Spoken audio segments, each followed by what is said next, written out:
Good evening. Welcome to another edition of The World Tonight. It's February 26, 2020. I'm Peter, joined with Adam, and per usual, we have the show ready for you. Apologies on the delay on my part. My little life was being a little hectic. But anyway, moving on straight to the show, which is what it impact. We'll go to Adam first with an update of something that was on last week's show, which is Algeria. Yeah, so last week I talked about protests that were planning to set head in Algeria. Now, I was talking specifically about the president's measures to try and avoid said protests, but they are still happening. So, thousands of people demonstrated in Algiers today for a second time this week, confirming the resumption of street protests that had stopped for nearly a year because of the coronavirus pandemic. These are the protesters that made up the last year's and in 2019 the anti-government Hirak movement, which brought down the 20-year rule of Algeria's former president. So the protesters want change. The whole point of the protests, the anti-government protests last year and the year before that, were to see complete significant overhaul of the political system. However, this year, over the course of the year in which those protests stopped, change hasn't happened, and ultimately people are getting angry about that and wanting to see even more reform. So protesters try to force their way to reach the Grand Post Office, which was the main rallying point in Algiers for the Hirak movement. And it's quite a symbolic thing. And protesters there were met by security forces who used truncheons and fired tear gas when crowds forced their way through a police barrier. So quite dramatic on the streets.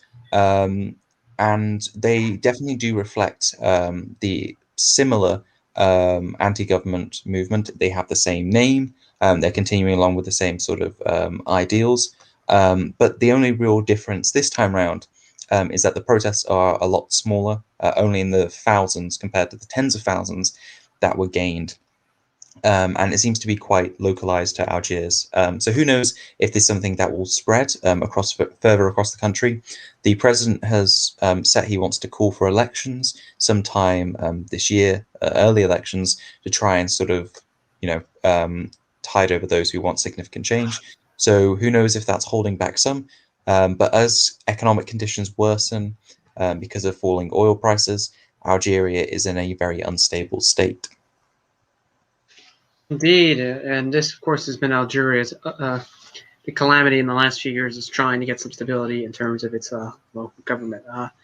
On the point about calamity and stability, we now move on to the SNP scandal in Scotland. So earlier this week, good old Alex Salmond, the former First Minister of Scotland and the SNP's most most successful leader prior to Nicola Sturgeon, was testifying about what he claims Mrs. Sturgeon lied to the Scottish Parliament about his alleged sexual misconduct when with a staffer as well. So Mr. Mr.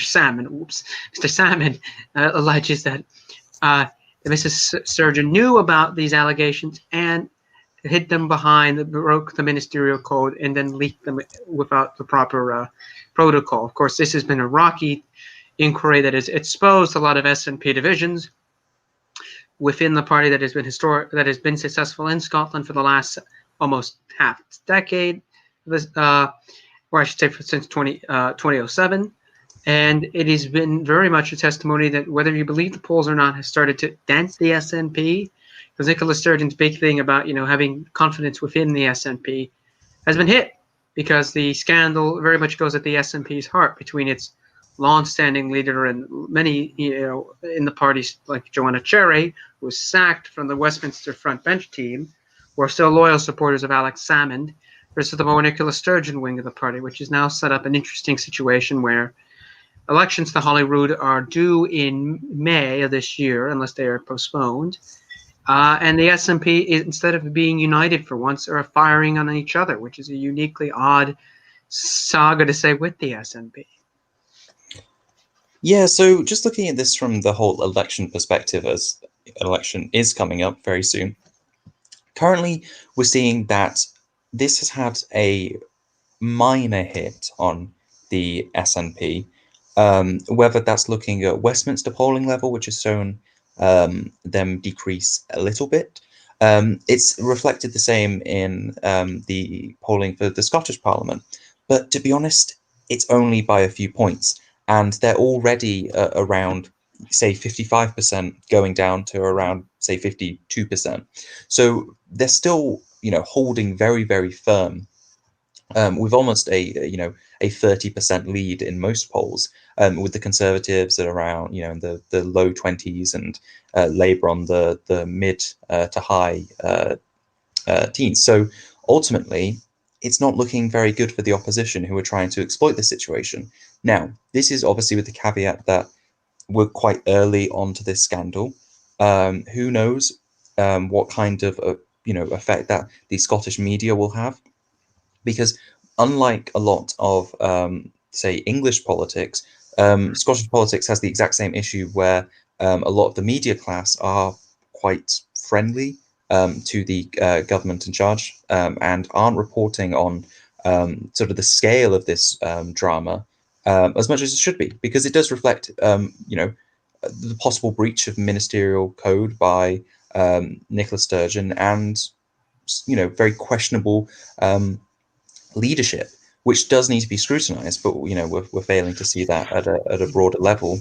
So again, yeah, it really does depend on how the political parties utilize this, how the public see it, and also how the media plays with it, because as I said, at the moment it's not really hurting them too much in the polls.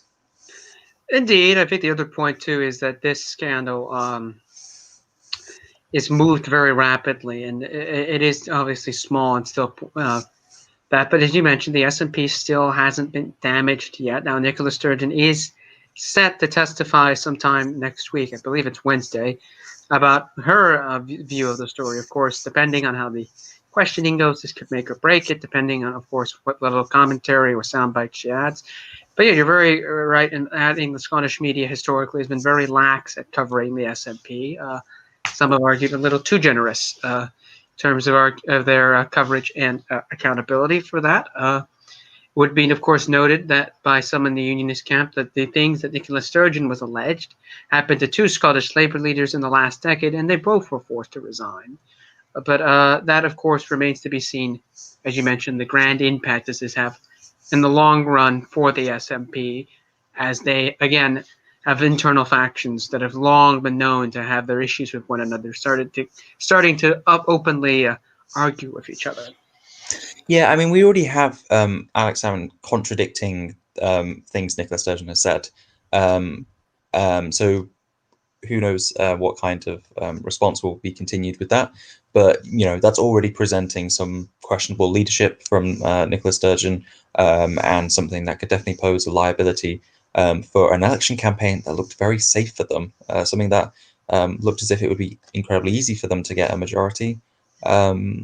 Who knows? I think one final note I'd just add is that a lot of the times when we're seeing decreases in the SNP vote, we're seeing increases in the Scottish Green Party vote. And the Scottish Green Party are also pro-independence. So it looks like a pro-independence majority, unless something significantly major continues on, is looking quite likely at this point.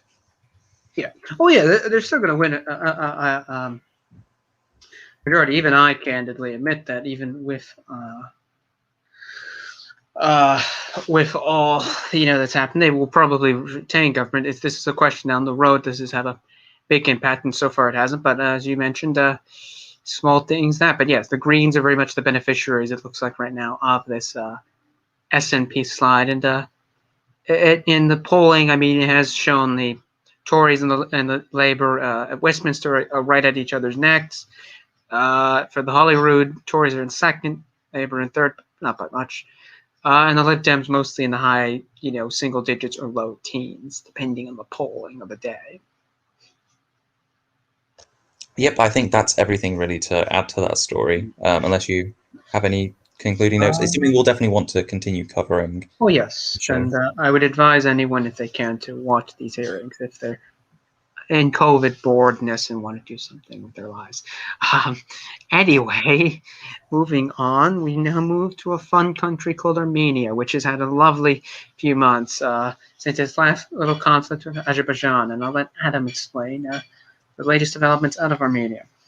Yeah, so the Armenian army has been accused this week of trying to form a coup against Prime Minister Nikol Pashinyan after senior military figures, such as the chief of the Armed Forces General Staff, accused the PM of bringing Armenia to the brink of collapse and called for his resignation. Discontent has grown within the military against the government after Armenia's defeat against Azerbaijan in the Nagorno-Karabakh conflict last year. Armenian politics has really been destabilized since their loss, since the prime minister has been ignoring voices from within the opposition and parliament for snap elections to be called. He's rejected calls for his resignation, and as a whole, politics seems to be very, very slow. But beyond words coming from the military, there hasn't been any real action in terms of mobilizing forces against the government or anything being seized. So it's very much in the, I guess, theoretical stage of what will happen. We're already seeing the president of Armenia, which is a sort of ceremonial role, trying to call for restraint on all sides.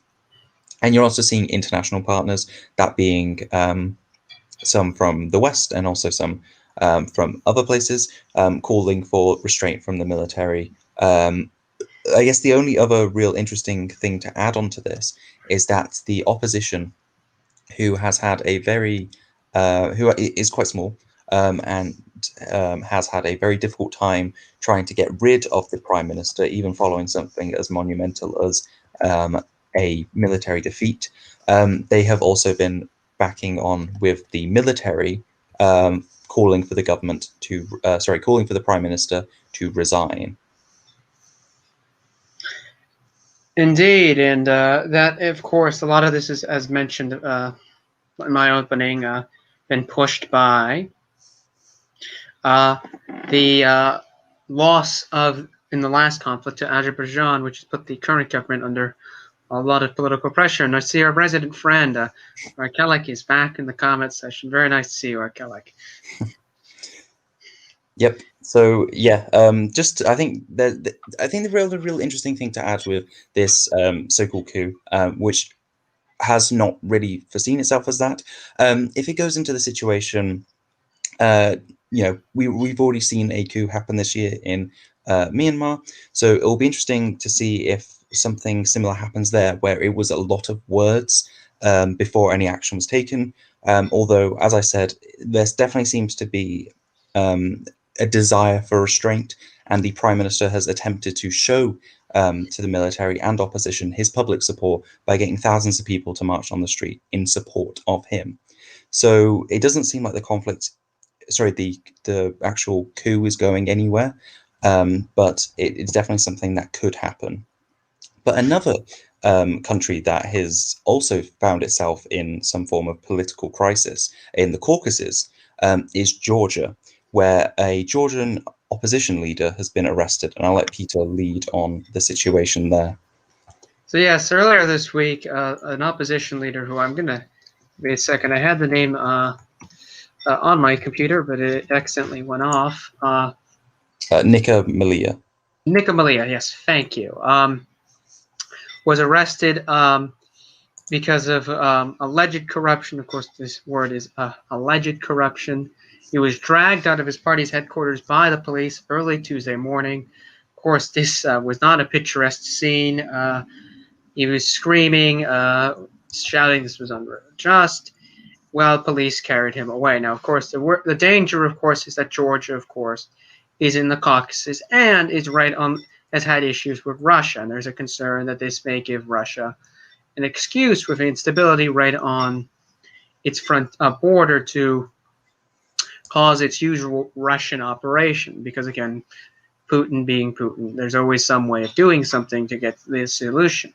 But the criticism here is that Georgia very much has prided itself on being, this liberal democracy in the Caucasus. However, this arrest does put that into question.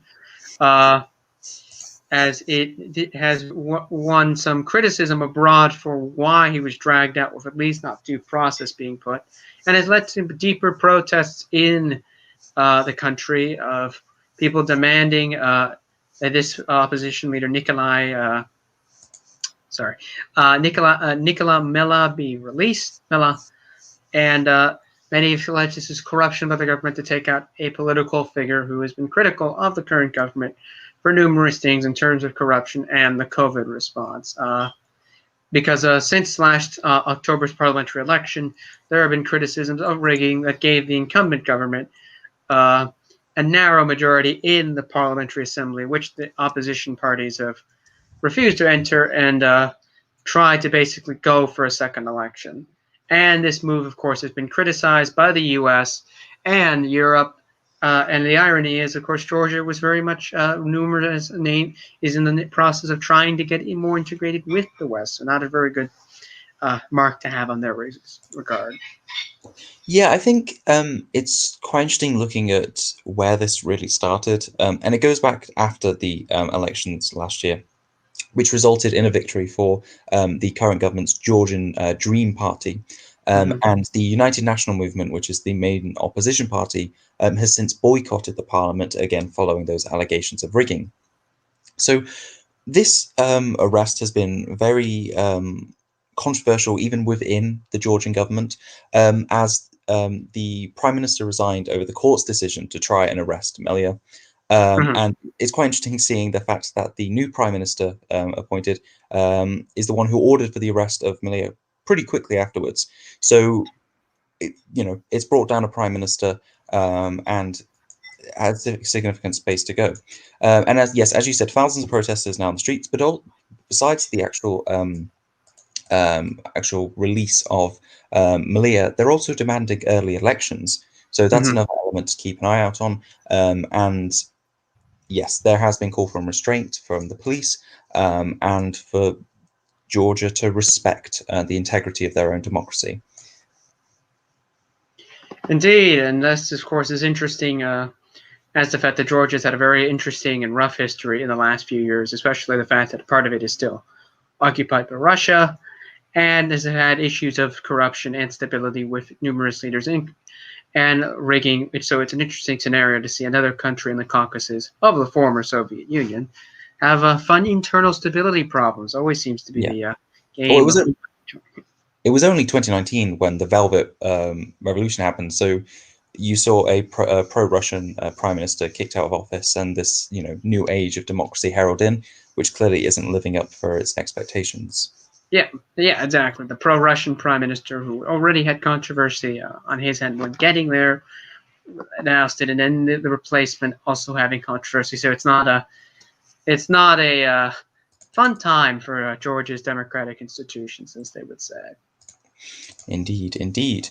And I think that takes us to even more political deadlock, because we do love our segues here at The World Tonight. So we have political deadlock in Moldova. So some of you may be aware that last year Moldova held a presidential election which saw their pro-Russian president from the Socialist Party kicked out in favor of Maia Sandu, who is a pro-European sort of liberal conservative from the Action and Solidarity Party. So what has essentially been happening since that election is Maia Sandu has been attempting to try and force an early election by appointing a candidate for prime minister, which she knows will fail because the majority held by the pro-Russian Socialist Party. However, the Constitutional Court has stated that this way of going about trying to force an election is incorrect, and that the president must consult and negotiate in good faith with political parties to find a candidate. So the main reason why the Socialist Party wants to avoid getting early elections is because their polling position is awful at the moment. The PSRM, which is the Socialist Party, are falling very far behind Sandu's Action and Solidarity Party. So they're ranging from about being 4% behind at the lowest to 20% behind at the highest. So clearly there is a very wide spectrum And considering other factors such as the electoral threshold, there is very much the case that an election could present Sandu with a majority outright for her own party with no need to coalition build. So there is a very, very delicate situation going on here where the Socialist Party want to avoid an election. And as a part of this, they want to buy time prior to Sandu finding another opportunity to find call a snap election by appointing their own prime minister who would achieve exactly that. And the other sort of more interesting bit coming out of this is the Socialist Party has said if they do not get their approved candidate, then they will attempt to try and remove her, that being Sandu, via legal action. And that would probably mean by sort of saying something she's doing is unconstitutional and getting rid of her via that. However, this will be very difficult for them at the moment, as the Constitutional Court has yet to state if refusal to nominate their candidate for PM is a serious offence, which would provide a legal action room. So Sandu has a very, very, very difficult road ahead, where she's trying to call for new elections, but the Socialist Party, which had their presidential candidate kicked out in the parliament, is being very, very difficult and not allowing for that. So yes, it's a incredibly rocky situation, which could lead to, if the Constitutional Court decide, a means in which they get rid of her. So I will definitely say to people to keep an eye on that situation. Currently, Moldova is a country which is one of the poorest in Europe, and the conflict between those who look towards the West and a more pro-EU approach, and the conflict with those who are more pro-Russian, is a very, very contentious one. So I definitely say to keep an eye out on what's going on in Moldova, as we will cover the outcome of the Constitutional Court deciding that Maya Sandu's actions aren't the correct way of going about it, and if a Socialist Party prime minister is put into government. Indeed, and it's interesting to see, of course, this dynamic of the pro-Russia, pro-US Western dynamic that is at play in Moldova. Something we've seen in its neighbor of Ukraine in the past, prior to the whole escalate in 2014, in other countries as well, where this Russian Western clash happens between the parties. And Sandu, of course, has a major task ahead of her if she does get an election and wins by default on her own. It's a huge victory, not just for her, but also for the West as well, as they would get a country in Moldova that they can rely on, in their sphere of influence to counter any Russian stablemanning, as Russia has, outside of Ukraine, tried to reexert its influence in the Balkans and the world. So pushing it back against the pro-Russian government would be a humongous win for the West. But if the Russian Socialist aligned party were to get its way, it's a defeat for the West and would be a big win for the Kremlin and Moscow. Yeah, and I think the other thing to keep an eye on when talking about Moldova is that corruption is still a very prevalent thing in the country. So, not being able to question the Constitutional Court, because it ultimately is a valid body, but there are always those concerns throughout, and some experts have highlighted that there could be some concerns there of those in the Constitutional Court being linked to the Socialist Party or those with pro-Russian views. So something else to think about. But I think that's all for Moldova. If you have anything else to add? No, I'm good with there as well. Okay, fantastic. So would you like to share with us the news about US strikes against Iranian-backed militias? Yeah, so last night, U.S. forces in the Middle East bombed strategic targets of Iranian militias in Syria. This was a response to last month's attack against U.S. troops I believe it was in Syria as well, that killed one troop, U.S. soldier. I think it was Syria, I believe, or was Iraq. I think it was an Iraq base, but it was close to the border of the two countries. Yes, it was Iraq. Thank you. Yes, in Iraq makes more sense now. In Iraq, the U.S. of course threatened a response. They did their response last night. Of course, this surprised many, as the Biden administration had said it would be a little more open to working with Iran, but as proven last night, it will take its action when it sees necessary. And of course, this is another sign that the U.S. is not afraid of Iran anymore to use its strategic force. Of course, this was targeted, so no civilians were killed, as of what's been reported as of today. And of course, this has set off a chain of reactions. Some have criticized Biden for overuse of force. Others have praised Mr. Biden for retaliating in due force. And the irony here in the U.S. is Biden has received more support on the Republican side of the Hill for this action than his own party. Many in his own party stated that he should have consulted first with Congress before launching the strike. Ironically, most Republicans say he did what was right in his purview as president. So it's an interesting thing. In the region, it's mostly been hailed by U.S. allies as a good, strong message, and from U.S. critics of overreaction and just taking this to escalation. Iran is, of course, furious and threatened retaliation. That remains to be seen what retaliation that is. But for the most part, the usual dynamic is occurring in the Middle East. Yeah, I think that this is one of the first real sort of actions of Defense Secretary Lloyd Austin, or at least one that we've seen in the limelight. And another real interesting thing behind this is ultimately the relationship that's developing between the Biden administration and the Iraqi government, because ultimately we already talked about last week about Iraq calling for more NATO forces from EU countries and other non-US countries. But then also you have the situation now where the Iraqi government is openly assisting the United States by helping them investigate and develop intelligence to sort of help them in carrying out a strike such as this. So it's a very different sort of approach to that of the Trump administration and the Obama administration. It's one that is very more, being more front with it and taking action against pro-Iranian militias that ultimately attacked U.S. forces. So, yeah, there is a new dynamic, a new sort of foreign policy that we haven't seen in quite a while developing already. It's too early to tell if this is something that will stick around, but this sort of proactive action against Iranian forces and cooperating with Iraq is something definitely to keep an eye on and see how that plays out in the future.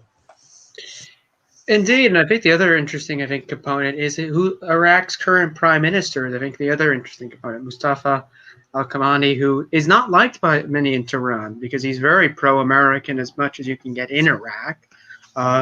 He's had connections well back with the U.S. before the 2003 invasion, and has very much been critical of Iran for being as a Shiite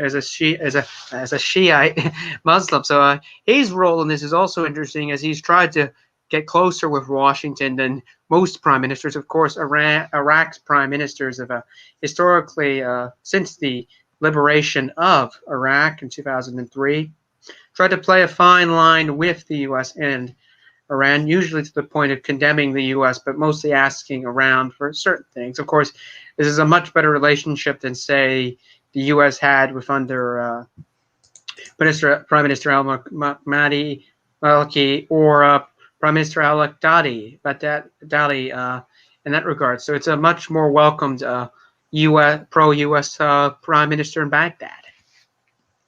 Yeah, I think another note just to finalize on, or at least for me, is that analysts and experts are saying the fact that this decision to strike a target in Syria rather than that of Iraq is a very smart decision, because ultimately the Biden administration decided to strike an area in Syria that was completely controlled by an Iranian-backed militia, and decided that rather than risking any kind of upset from the Iraqi population, which is both anti-Iran and quite anti-US, quite nationalistic, there was this, they got rid of this risk that could have been generated from a unilateral strike within Iraq, and instead focusing on a target that would ultimately play well to a country that they're trying to, grow as an ally. So that is just another element to add. That's quite interesting. I think just to add on, I think that's a good point. I mean, the other point is, of course, because Syria is a bit of a mess, there really is no government that the U.S. would have to worry about, because the U.S. kind of doesn't view Assad as legitimate still, even if that's kind of dying with the passing years. But, Assad complaining about U.S. forces is nothing. But, of course, the complaints from the Iraqis about us doing actions in Iraq is a much more serious topic. Of course, last year's major controversy, this doesn't feel like it was last year, it feels like this was 20 years ago, was the killing of the Iranian guard commander, Husseini. No, that's not Husseini. Soleimani, thank you, Soleimani, which enraged many in Iraq because the U.S. had overstepped its line in terms of doing operations. So this, is a much more smaller, strategic, and of course takes place in the country that mostly still doesn't really have a government, mostly to say and complain, because most of the country is run by militia groups, even if you count the Syrian government's pro-aligned militia groups.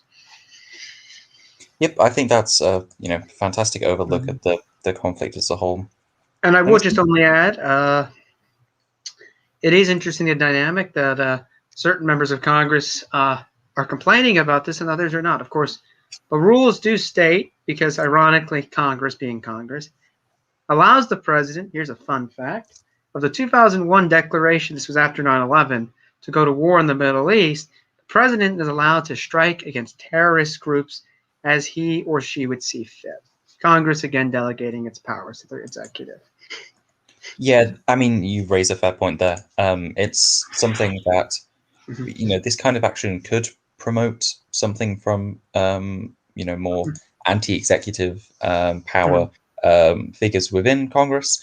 I know that on a significant part of the right of the Republican Party, there is this desire to sort of hold back executive power in terms of military action. And then also, obviously, on the left of the Democratic Party. So, maybe there's something that could come out of that. I know that it's something that, both sides may want to work on. But, who knows if this is something that could change. I will note, I'm no fanboy of Joe Biden's, but I think he's within his right to do this action. I think he's the commander-in-chief, and this is something that's his purview to retaliate back after something occurred. Just my opinion. Yeah. Of course, others may have a different view, but that's just my opinion. Yeah, of course. But yeah, basically what I'm trying to say is it may provoke some kind of action from those within Congress. Well, yeah, the funny thing is on that point, I mean, there was a letter sent this week by Congress, well, certain members of Congress, to ask that the president remove his ability to be able to unilaterally use the nuclear strike option and give it, allow Congress to have at least some input in that. Of course, the White House basically kind of laughed that off, but it's, it's an interesting point to see certain Democrats, or even with the Biden administration, are trying to rein in certain parts of the executive's war power. Just as a quick thing, because I don't think we have any more stories. Well, we could probably not. I was going to add another story, but it was a quick thing. But you can finish. I also too have a quick thing to add. MEPs. So I'm just reading this directly from Politico. So MEPs from the European People's Party, that being of like the CDU and such. The center-right. Yeah, center-right, exactly. Have moved a step closer to excluding Hungarian Prime Minister Viktor Orban's Fidesz party from their group after agreeing new suspension rules, according to officials and lawmakers. The rules agreed at a closed-door meeting Friday by group leader Manfred Weber, and heads of EPP national delegations would allow the group to suspend an entire member party rather than just a single MEP. So this looks like it could definitely be moving to a vote against Fidesz, which would mark a significant moment in relations between Hungarian parties and the centre-right European political family. So, I'm surprised. Yeah, so as Archangelic says in the chat, it is about time. So for those who don't know, Fidesz as a party, I guess you could say started out in its history as, the sort of center-right, Christian democratic, but since getting into power and under Viktor Orban has engaged in intense authoritarianism and rampant anti-Semitism. These are things that are quite well documented. I'd recommend reading about it and looking at the upcoming Hungarian election, which I believe is next year. where the opposition is banding together to try and push out Fidesz, which has basically sort of tried to, I don't know, not rig the election in a way that isn't like stuffing ballots, more in the fact of like gerrymandering and making very harsh. Playing around with the lines. Yeah, exactly. So essentially, yeah, this is a massive thing, which if it does take place where they do kick them out, it will be quite monumental because they have been in the party EPP for a significant amount of time, despite their. They've been there since the creation of the EPP. Yeah, exactly. So despite going against everything that the EPP stands for, they are still a member of it. Yeah, I mean, yes, this is significant in the fact that this has been an issue with the EPP grouping for some time. Is that many in the EPP have intentionally tried to slow this process to avoid a confrontation with Hungary because of alliances and whatnot. So this is a bit of a surprise to hear this. Of course, as you mentioned, Hungary is going to an election, I believe, in a year or so from now.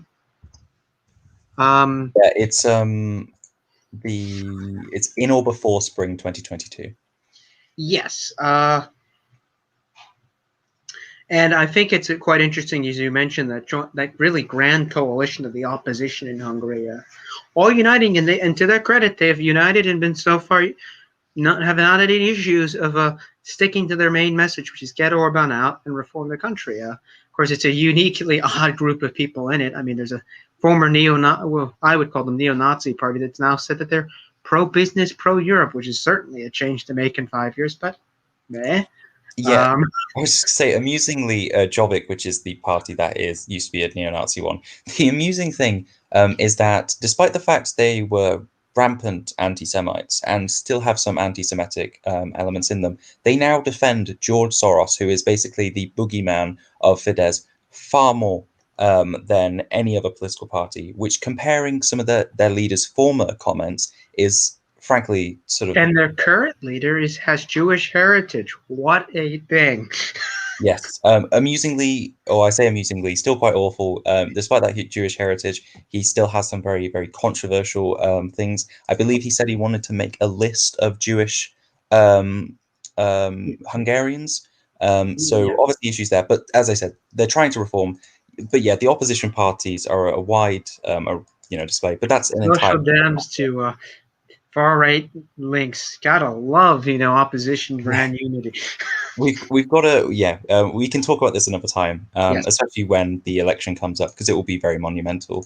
But I just wanted to conclude with the story before we go to what you were going to say, Peter. No, it's fine. Funny enough, the EPP was in one part of this story, but this is on a different note. But on the first thing... sorry, I was just going to say one final note, that this could lead to some interesting things in the future with other European political parties. As Archangelic says in the chat, the S&D group, which is sort of like centre-left Social Democrats and Socialists, they have the Romanian party, like the leading Romanian party, which is the I think it's just Social Democratic Party, I believe it's its name. They are a sort of very social conservative, quite corrupt, I say quite, very corrupt political party. And then within the Renew group, which is the liberal, sort of more centrist, they also have ANO in Czechia, which is the party of an agrarian billionaire, which too is quite corrupt and not very liberal. So who knows if this is something that can inspire other parties to actually sort out their own ranks, because, oh my God, European political parties are the biggest tent you've ever seen. They have so many political parties in them which just don't fit in. But anyway, you can go ahead. I was going to say that's an interesting thing. There are plenty of countries within groupings that don't make sense. I mean, the Iranian Social Dems are a very bad party in terms of what they have. I mean, they're, I believe, also been alleged to have, be involved with a lot of shady people within Romania, bad people you don't want to associate yourself with as a political party. But yeah, I mean, the groupings kicking out will be interesting if this does become a thing, whether this becomes a new discipline thing. But my point is that as this show has been on, there's some news. The Johnson & Johnson one-dose vaccine has been approved by the FDA, which now means that now Johnson & Johnson will be the first vaccine in the world that only requires one dose. Of course, so far, the data says that it's effective against 67% of moderate or severe COVID cases, which is to say it's a bit worse than the Pfizers and the Modernas of the world, but just about where the AstraZeneca vaccine is. So this is, of course, one of the news stories that have broken as we've been on the air. Any thoughts on that, Adam? I mean, besides the fact that this is good news, hopefully more vaccines for the world. There's nothing more one could want. And speaking of vaccines, this is a very quick. No, you know what? I'll say this for loser of the week. Never mind. The second point is about the EPP. Is that they've also this week they've also criticized I should say directly in the parliament the ambassador of Cuba to the EU for the human rights human rights concerns, and a mood for a motion to condemn the ambassador of Cuba to the EU, which is of course an interesting development considering that Cuba and the EU historically have never really been a thing in terms of criticism. So this is just something that I saw before we went on the show. Well, damn, I don't have anything to add to that particularly. But maybe it leads to a wider thing.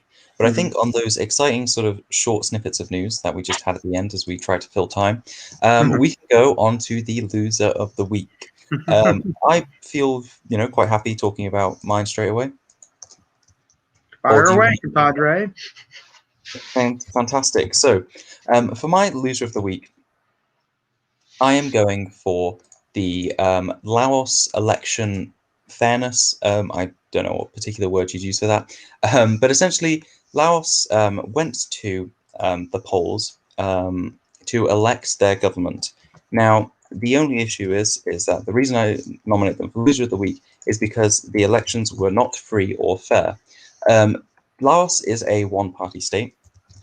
It's essentially a country in which the only form of external party support from outside of their main political party, which is the Lao People's Revolutionary Party, or sort of, post-communist authoritarian kind of thing. Though post-communist, I guess, is not the right word. Anyway, so essentially what I'm trying to say is that they call themselves communist, but it's more of an aesthetic thing than any sort of ideological principle. But anyway, they're the only party that can run in elections. And furthermore, all candidates for the election must be approved by the National Assembly, their legislature. And therefore, it gives the Lao People's Revolutionary Party a strong grip over who can run. So the lack of opposing voices ensures that the election is unfair and devoid of freedom. And essentially, I'm nominating them for Loser of the Week because I always find authoritarians or authoritarian one-party states a bit of a loser for not allowing free and fair elections, because ultimately they're not allowing people to test if they actually are popular or not. So that is my loser of the week. And Peter, hopefully you have a slightly more interesting one than just one-party communist state. No, I have a loser of the week. It's a certain politician saying they didn't want to take the vaccine. That politician is Angela Merkel. Mrs. Merkel said earlier this week on an interview with German radio that she wouldn't take the vaccine because she was too old for it. Yes, I'm not kidding. She said this. She's too old to take the vaccine, which is quite a take from someone who really should be taking the vaccine as the leader of a major European country. But hey, I see the Germans are still criticizing AstraZeneca for not doing their contract the way the EU forced so, which was more of an EU problem. But hey, if you don't want to take your vaccines to stop a global pandemic, you end up on this great list. Yeah, I mean, this is the thing, because ultimately what Angela Merkel is, rehearsing is her country's sort of guidelines to vaccines, specifically with AstraZeneca, where they say, if they're over the certain age, then they can't take it. But yeah, I think that it's frankly quite silly, the way the EU has taken to this, especially given how poor their response has been. A lot of their rhetoric around their response, comparing it to say somewhere like the UK, which has had a much stronger response, has been saying, oh, they're actually doing better, which I believe a French official claimed, and stuff like that is frankly ridiculous, because this is something that, see, the only issue I have is this is something that is costing lots of lives. this slow response, which isn't a good thing, obviously. So yeah, I think that when looking at the EU's vaccine response, there definitely needs to be something.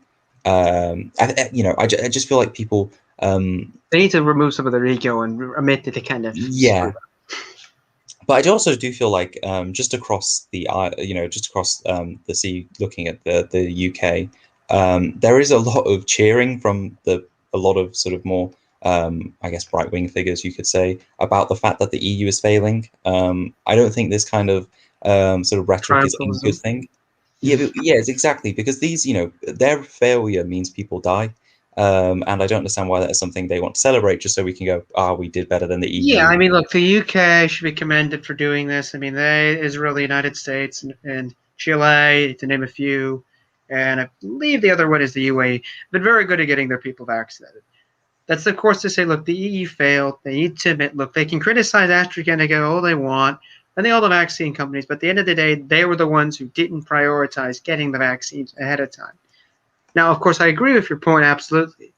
The longer they take at this, they're harming lives, they're harming people's mental health, and they're just screwing over themselves. I mean, look, the image in June when the United Kingdom is probably going to remove most of its restrictions, and most of the people in the continent are still going to have to be waiting for a lot of their vaccines.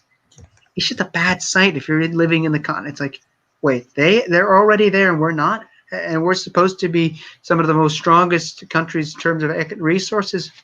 Maybe that we need to look ourselves in the mirror and see what we actually did wrong. No, I agree with you there.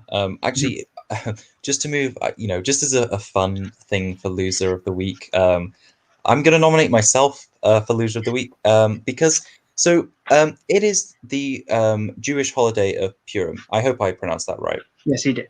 Yeah, cool. I celebrated, so fun to find. Exactly. Yeah, I hope you're celebrating it well. It's still Yeah, going on for today, isn't it? It it ends. is. Yeah, cool. So now, for those who don't know, and I did know this, but it just skipped my mind yesterday. It's a time of sort of joking around, um, in the sense that you're revealing yourself more, being more playful. But what the Jerusalem Post did for their celebration of the event was to post some parody stories onto their website. Now, for those who don't know, I run AsiaLex, and I was looking for a source for a poll. So I was on Jerusalem Post trying to find some things until I quickly stumbled upon this story, which said the leader of the Palestinian Authority had joined the Likud list, which was supposed to be like a hilarious story. And for like a good 10 seconds, I looked at that story and fully believed it until I realized, oh wait, no, I just, oh wait, no, I remember the date, and also this obviously isn't true. I'd also like to, I'm not going to call who this is, but a good amount, like even after I recognized it, I posted it into the Asia Alex group chat, where I said I just posted it without any context, and it did get a few people. Where one of them was like, "Surely we have to report on this," and obviously I was just saying, thinking hopefully they realize soon that no, this is obviously not a real story. Um, they had some other good ones on there. For example, um, they had a story where they claimed Joe Biden had given Netanyahu the wrong phone number after Joe Biden has yet to have any sort of phone call with Netanyahu. So yeah, there was some fun on there, but I feel like that 10 seconds at which I didn't realize it was definitely a real nomination for loser of the week, a more fun loser. Oh my. uh, that is such a. Gotta. All right. Cheers to yourself for nominating yourself. Here's the thing, though. The hilarious thing about it was that it's one of those stories. Like I guess, like for example, a lot of satirical news, like The Onion. There are a lot of stories that obviously look fake, and there are the few that look real. But for some reason, I just thought in my mind that yes, this is something that literally could happen. I feel like the president of the Palestinian Authority would be this silly.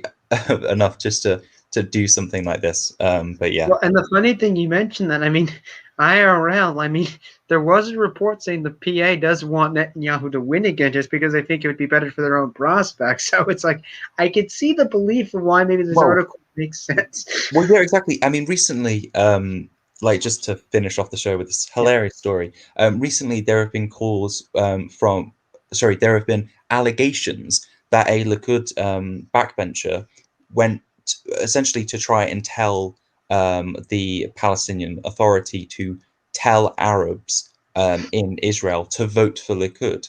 What in exchange it would be for is, isn't known. That's what is being probed and sort of trying to understand by officials who have basically called this, trying to get a foreign country to interfere in an election.